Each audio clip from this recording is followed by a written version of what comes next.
میرے دوست، نبی اکرم صلی اللہ علیہ وسلم فرمایا کہ دو حریص ایسے ہیں کہ ان کا پیٹ کبھی نہیں بھرتا. ایک حریص اچھا ہے اور ایک حریص برا ہے. اچھا کون سا ہے اور برا کون سا ہے؟ تو فرمایا اچھا وہ ہے جو علم کا حریص ہو، دین کا حریص ہو. اس کا کبھی پیٹ نہیں بھرتا. جس کو یہ علم دین حاصل کرنے کا چسکا لگ جائے نا، جس کو یہ طلب اور خواہش اور تمنا اور دین کی قدر جس کے دل میں بیٹھ جائے، اہمیت بیٹھ جائے، تو اس کا پیٹ کبھی نہیں بھرتا. وہ چاہے گا مجھے اس بات کا علم ہو چکا، مزید آگے میں سیکھوں. ایک باب میں نے سیکھ لیا، دوسرا باب کا علم میرے پاس ہونا چاہیے. لیکن فرمایا کہ جو برا حریص ہے، ٹھیک ہے، جس کے اوپر یہ جو اللہ تعالیٰ کو پسندیدہ نہیں، نبی کو پسند نہیں، فرمایا وہ دنیا کا حریص ہے کہ اس کا پیٹ کبھی نہیں بھرتا. اگر اسے ایک جنگل دے دیا جائے تو وہ چاہے گا مجھے ایک اور جنگل ملے. ایک خزانہ مل جائے، دوسرے خزانے کی تمنا کرے گا. ایک ایکڑ زمین مل جائے، 2 ایکڑ کی تمنا کرے گا. ایک گاڑی مل جائے، دوسری گاڑی کی تمنا کرے گا. میرے دوست، یہ حریص ایسا ہے کہ جو اللہ کی نظر میں ٹھیک نہیں ہے، مذموم ہے.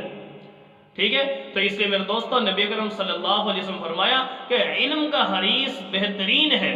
ٹھیک ہے، ایسے حرص جائز ہے، بلکہ ہونی چاہیے کہ پیغمبر کی تعلیمات میرے پاس تھوڑی ہیں، مزید میں حاصل کروں. لیکن وہ انسان جو پیارے پیغمبر کی احادیث کے ہوتے ہوئے، آخرت کے معلومات کے ہوتے ہوئے، پھر بھی دنیا کی لالچ میں پڑ رہا ہے، دنیا کے مال کی فکر میں پڑا ہوا ہے، نہ حلال کو دیکھ رہا ہے نہ حرام کو دیکھ رہا ہے، میرے دوست، ایسا حریص کل قیامت کے دن جہنم کا ایندھن بھی بن سکتا ہے. ہاں، جتنا مال ہے اس کو اس کے حقوق ادا کرتے ہوئے اس کو استعمال کرنا، زکوٰۃ دینا، عشر دینا، فطرانہ دینا، غریبوں کی امداد کرنا، یہ ساری چیزیں اس میں شامل ہیں. لیکن جس کے پاس جتنا مال ہے، عام طور پر ہوتا ایسا ہے کہ انسان کے لیے اس کو اتنا خرچ کرنا یہ ناممکن سا محسوس ہوتا ہے انسان سے. مال کا ہونا اچھی چیز نہیں ہے، ٹھیک ہے، اچھی چیز نہیں. ہاں، انسان کی ضرورت ہے، آپ ضرورت کو بقدر ضرورت رکھیں. ٹھیک ہے، اتنی ضرورت کو نہ بڑھائیں کہ غریب ہے گزارا اس کا بھی ہو رہا ہے، اور کروڑوں کمانے والا اس کا بھی گزارا ہو رہا ہے، وہ بھی سوتا ہے یہ بھی سوتا ہے.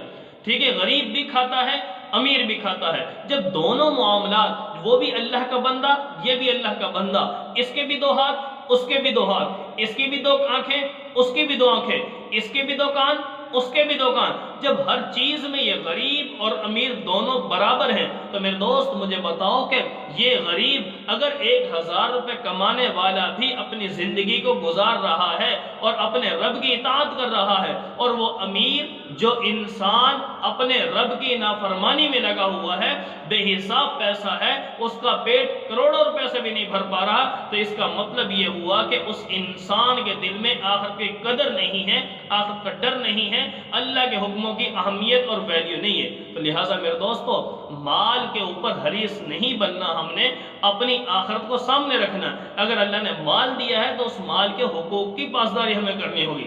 زکوٰۃ، عشر، فطرانہ، غریبوں کے حقوق، ایک دوسرے کی یہ ہم نے تعاون کرنا، یہ ہم پر لازم اور ضروری ہے.